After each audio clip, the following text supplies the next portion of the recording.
थौए भुइँपट्टि जाकिया केला आयो कति लामो भन्नुहोस् के हो नि त्यो भने चाहिँ आन्टी दिपुले ए पारीको भन्यो नि ए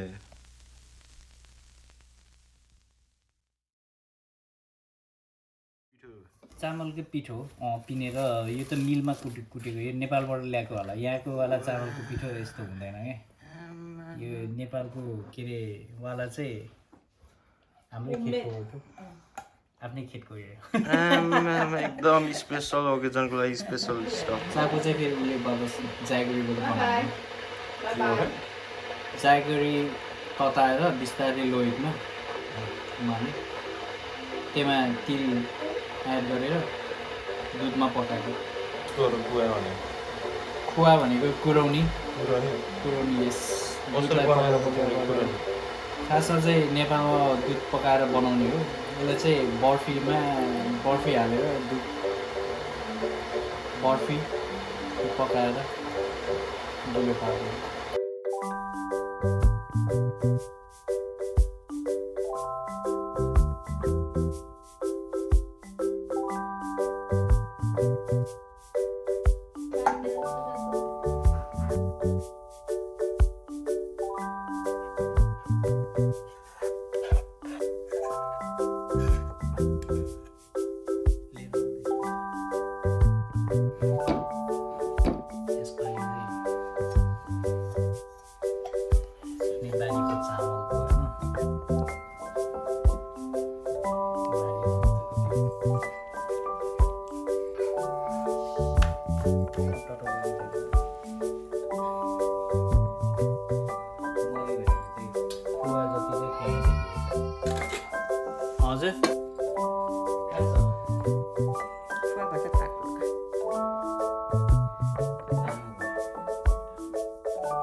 त्यो चुचो होस् न यस्तो खेल्दै गरेर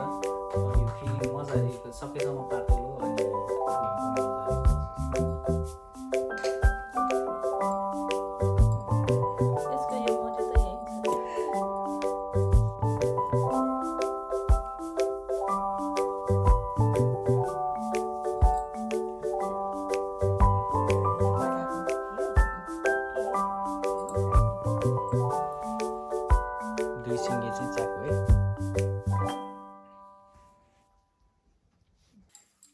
Chaku and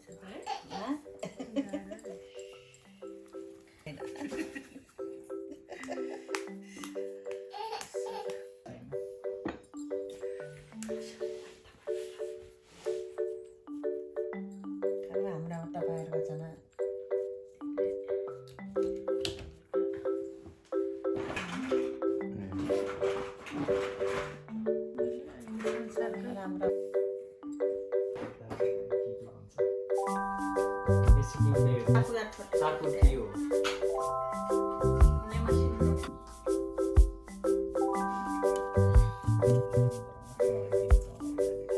जिथे